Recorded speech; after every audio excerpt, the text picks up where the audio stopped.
Diseño y construcción de prototipo funcional de exoesqueleto para la ejecución del paso de un bípedo.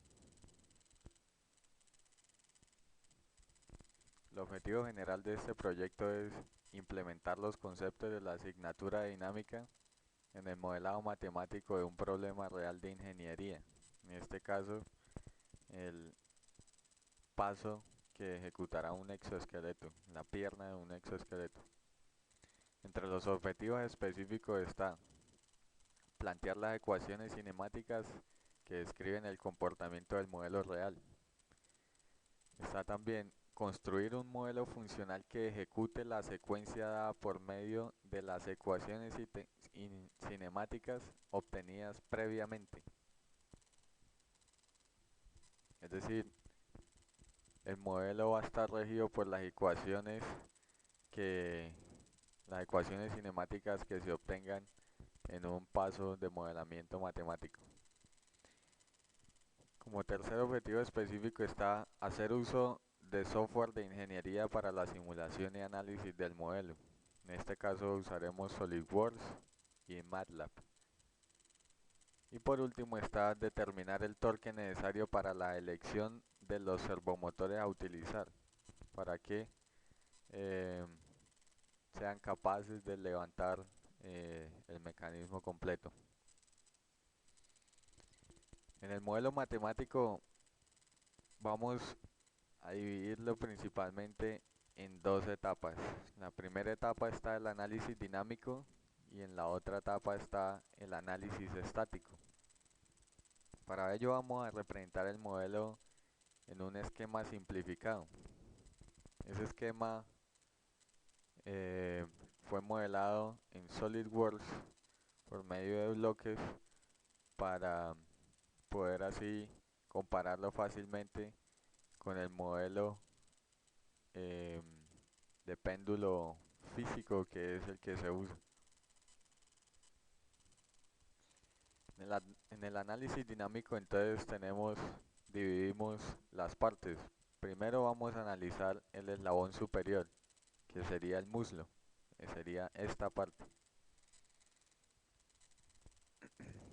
El eslabón superior tiene unas coordenadas definidas que en este caso vamos a usar coordenadas polares debido a que es fácil ver aquí ángulos que determinan la posición, entonces se hace más fácil utilizar estas coordenadas. Entonces para la posición angular tenemos que en X está L1, que es la longitud del eslabón 1, multiplicado por el seno de teta. El seno de teta está dado por el hecho de que tenemos teta 1 como el ángulo, este ángulo de acá, con respecto a, definimos Y positivo hacia abajo y X positivo hacia la derecha. Entonces, como tenemos este ángulo interior acá y queremos la coordenada en X, que es esta coordenada que está acá, este cateto es el opuesto del ángulo θ 1. Por tal motivo se usa seno del ángulo θ 1. Para la coordenada Y1, que es esta coordenada de acá, la que va bajando, tenemos lo mismo, la longitud del eslabón 1, pero en este caso por el coseno del ángulo, debido a que es el cateto adyacente al ángulo. Una vez tenida la posición, entonces pasamos a la velocidad angular. Esta la obtenemos derivando la expresión de posición angular. Entonces para este caso, la derivada del seno es el coseno, con lo que tenemos aquí el coseno por la longitud del eslabón. Y como comúnmente lo decimos por la derivada interna, que sería la derivada de θ 1, sería θ 1 punto. En este caso, la velocidad. Para la velocidad angular en términos de y, tenemos entonces lo mismo. la derivada del coseno, pero que en la derivada del coseno es menos seno, por eso tenemos aquí este signo negativo, por la longitud del eslabón, nuevamente por la interna, que es em, teta 1 punto. De esa manera entonces tenemos ya las expresiones de la velocidad angular.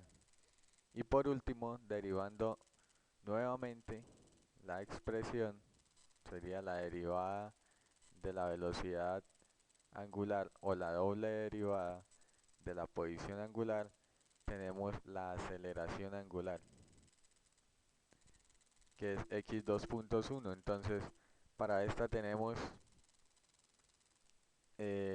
derivando aquí esta expresión. Entonces tenemos derivada del coseno menos seno, menos el seno de teta 1, por L, por la derivada interna nuevamente, que es teta 1 punto, por teta 1 punto que teníamos, es teta 1 punto al cuadrado.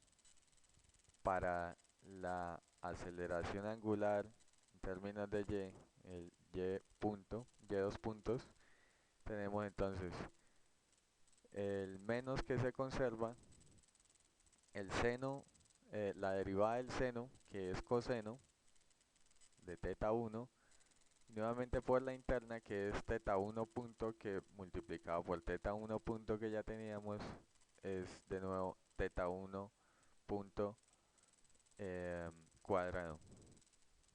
De esa manera entonces tenemos las tres expresiones que me modelan el comportamiento dinámico del primer eslabón.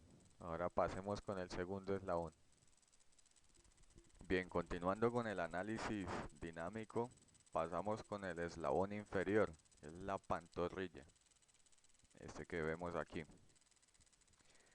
Para la posición angular de la pantorrilla, vemos por la ecuación que está dado por la suma de dos componentes. Y esto lo podemos ver gráficamente si notamos que esta posición en X respecto al eje pivote de todo el mecanismo está dada por la componente en X del primer eslabón más una componente en X del segundo eslabón, con lo que se obtiene la componente total en X para el eslabón 2. Y lo mismo en Y. Entonces vamos a definirlos. La primera parte, este primer componente desde el eje principal hasta acá, es la misma que teníamos antes. Es L1 por seno de teta 1. Ya habíamos hablado por qué el seno, porque queremos el cateto opuesto al ángulo que tenemos. Más, entonces ya con este pedazo, oh, disculpe, con este pedazo estamos acá. Ahora tenemos que llegar hasta acá. Para eso entonces vamos con L2 seno nuevamente, debido a que otra vez quiero el cateto opuesto al ángulo, pero esta vez el seno del ángulo teta 2. Entonces ya tengo esta componente. Entonces la suma de esas dos componentes de aquí hasta acá, pues me da una posición en X para ese pedazo. Para Y tenemos algo similar, entonces usando lo mismo del primer eslabón, la longitud 1 por el coseno, ya que queremos el cateto adyacente al ángulo de teta 1, entonces vamos de aquí, vamos hasta acá, más L2, L2, la longitud 2, por el coseno, porque aquí también queremos el cateto adyacente de este ángulo, entonces por el coseno de teta 2, y tenemos este otro pedazo. Entonces ya la suma de esos dos me da la componente total en y para el segundo eslabón. Derivando la posición, entonces obtenemos la velocidad, el x punto y el y punto. El x punto de es decir, el x punto va a ser la derivada de esta componente más la derivada de esta componente. Entonces tenemos que derivar a ambos lados. Para el primer lado de la ecuación es lo que hablábamos con el eslabón superior, el muslo. Entonces, hagámoslo otra vez. Entonces sería la derivada del seno, que es coseno de teta 1 por la longitud y por la interna, como decíamos. Entonces es teta punto 1 más, ahora derivamos esta componente de acá. Derivada del seno es el coseno de teta 2 por la longitud 2 por la derivada interna, que es teta 2 punto. Entonces aquí lo tenemos. Para la velocidad en y, x, el y punto, entonces tenemos la derivada del coseno, que es menos seno, ponemos el menos acá, por la longitud 1 por la interna, teta punto 1.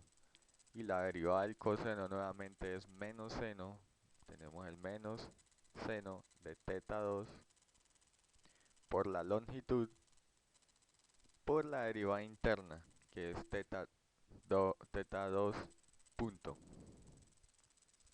La aceleración angular entonces, el x 2 puntos o el y 2 puntos y el y 2 puntos, entonces es derivando la velocidad angular o la doble derivada de la posición.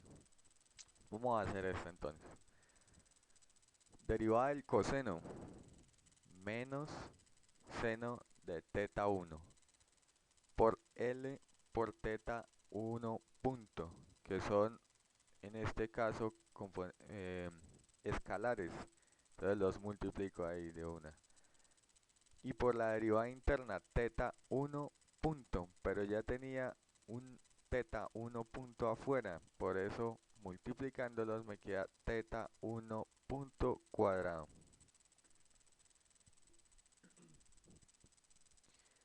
Derivando esta componente de acá, entonces tenemos la derivada del coseno menos seno de teta 2 por estos escalares que son constantes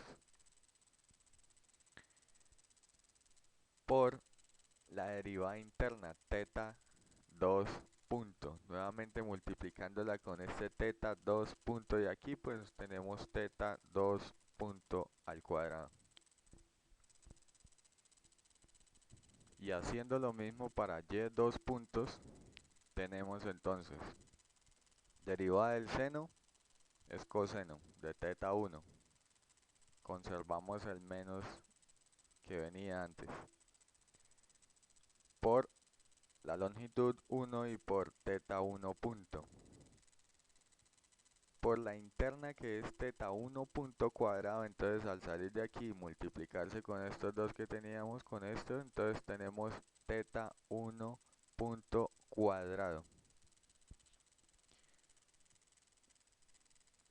Para esta componente entonces tenemos, nuevamente conservamos el menos, derivada del seno es coseno de teta 2 por la longitud por teta 2 punto por la interna que es teta 2 punto, pero al salir y multiplicarse con esta entonces queda teta 2 punto al cuadrado.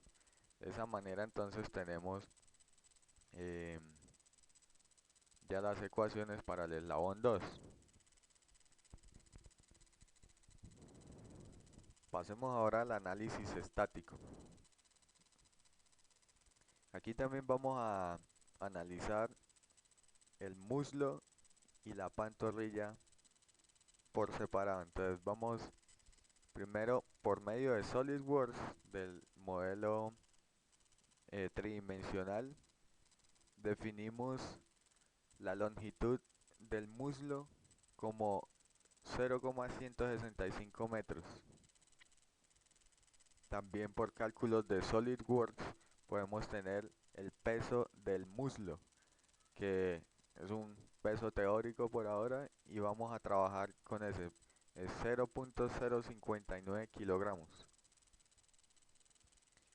Y en este punto, que es donde se une con donde el muslo se une con la pantorrilla y donde el servo es sujetado y sostiene a la pantorrilla, ahí va a haber vamos a tener el peso del servo. Entonces, el peso del servo, que lo sacamos por la hoja de datos del servomotor, es de 0,05 kilogramos.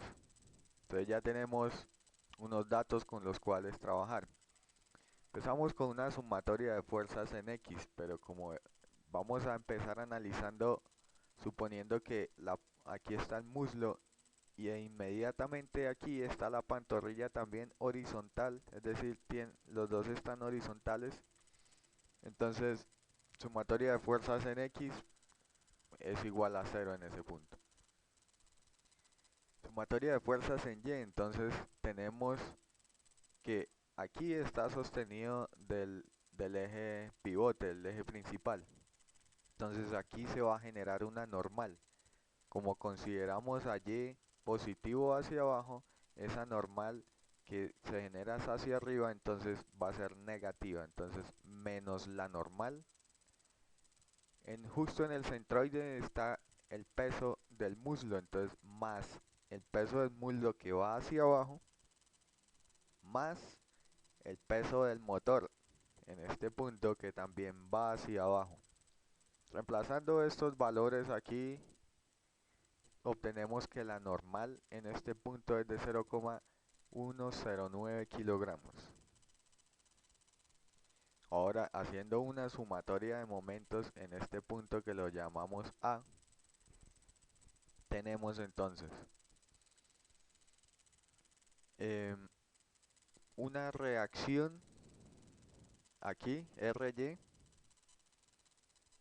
que va a ser igual al peso del muslo por la distancia que haya respecto a él, que como sabemos que está en el centroide y el centroide por haberlo hecho con figuras, es fácil de determinar por haberlo hecho con figuras geométricas básicas. Tenemos aquí un círculo, el centroide del círculo es el centro, aquí tenemos otro círculo, el centroide de ese otro círculo también es el centro, y aquí tenemos un cuadrado.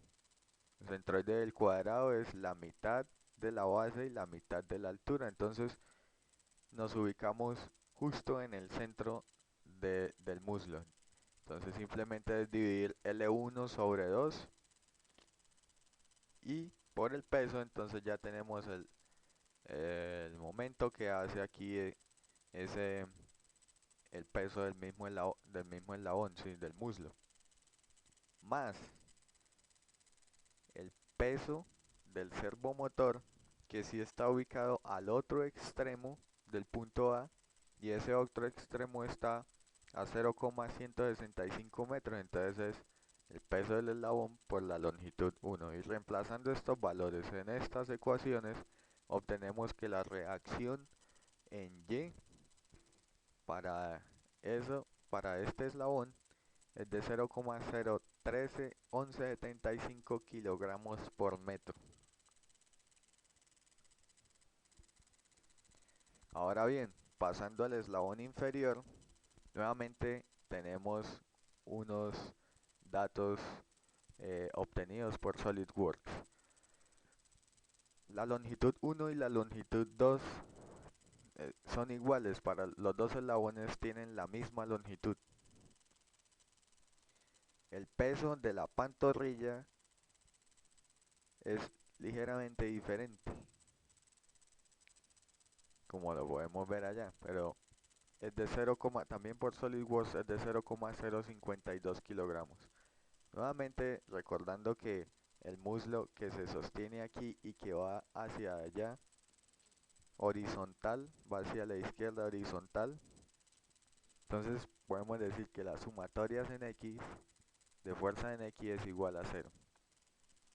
Vamos con la sumatoria de fuerzas en Y. Aquí nuevamente tengo una normal acá. Y como ya habíamos dicho que Y positivo hacia abajo, entonces la normal tiene signo negativo.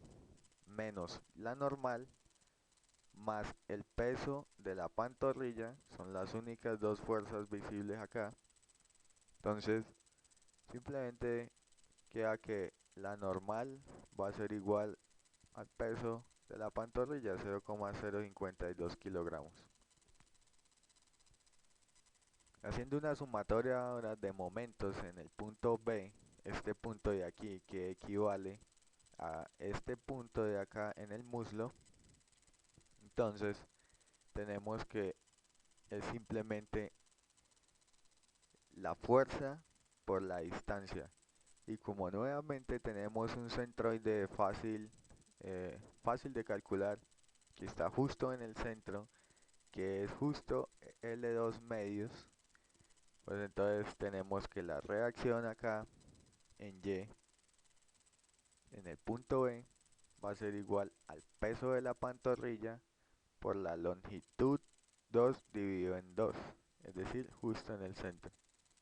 Y tenemos que la reacción en Y para la pantorrilla es de 0,00429 kilogramos por metro. Para el modelado tridimensional del mecanismo se hizo por medio de SolidWorks.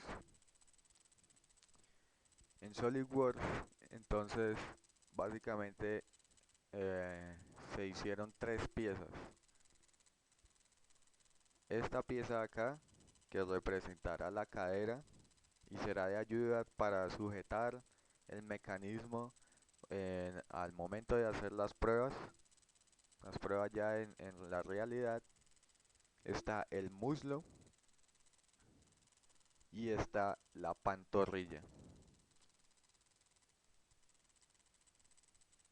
Dos servos Hi-Tech 311, o si es posible cambiar este por uno menor, pues se hará el cambio dependiendo de los valores de los datos calculados. Entonces se definirá bien. Principalmente se pusieron ahí unos de GrabCAD descargados para simplemente para visualización del mecanismo. Una vez haga eh, valide los resultados que obtuvimos en el análisis estático para las reacciones en la pantorrilla, en la pantorrilla y en el muslo, cuando las dos estaban horizontales, tendremos el torque máximo con ese, y validándolo por medio de SolidWorks y de MATLAB podremos definir el servo a utilizar. Entonces, empezando, fue un análisis estático. En este análisis estático obtuvimos una reacción para el muslo de 0,013 1175 kilogramos por metro, y una reacción para la pantorrilla de 0,00429 kilogramos metro. Ahora bien, haciendo uso de SolidWorks y el análisis de movimiento, le pedimos a SolidWorks que nos graficara, nos hiciera un trazado del momento eh, para el muslo y para la pantorrilla. El del muslo está representado por la gráfica en color azul y el de la pantorrilla está representado por la gráfica en color rojo. Se le puso a ejecutar una secuencia senoidal con la cual, una secuencia sí, oscilatoria en la cual llegase hasta el punto máximo y pudiese obtener entonces así la componente máxima de torque de momento que debe tener este servomotor en caso de la gráfica azul y la que debe tener el servomotor inferior que está relacionada con la gráfica rojo. Entonces aquí la gráfica nos muestra que el máximo momento es de 1.3 newton metro. Haciendo la conversión vemos que nos acercamos bastante al, a la reacción en el muslo calculada analíticamente. Pasando a la gráfica 2 vemos esto es 0.3, esto es 0.6, esto es aproximadamente 0.5, o sea por aquí tendríamos 0.4 algo así. Para el servo inferior, lo que necesita, la reacción que necesitaría tener aquí la pantorrilla, la reacción que va a sentir la pantorrilla y entonces el momento que debe tener el servo inferior para poder levantar eso. Vemos que es de más o menos como 0.4, 0.45 algo por ahí. Y si vamos al análisis eh, analítico, estático, vemos que también se aproxima mucho haciendo la conversión. Ahora bien, luego hicimos una simulación del modelo en MATLAB por medio de diagramas de por medio de bloques en Simulink. Simulink tiene una parte que se llama SimEscape y dentro de ella una parte que se llama SimMechanics. Con ayuda de estos bloques de SimMechanics se modeló la pierna, el mecanismo en sí del exoesqueleto. Vamos a hacer una breve explicación aquí de esto. El Machine Environment es un cuadro de esos que hay que poner obligatoriamente para que corra el modelo que vamos a hacer. Entonces esto es simplemente obligación ponerlo al principio y interconectarlo con la primera parte del mecanismo.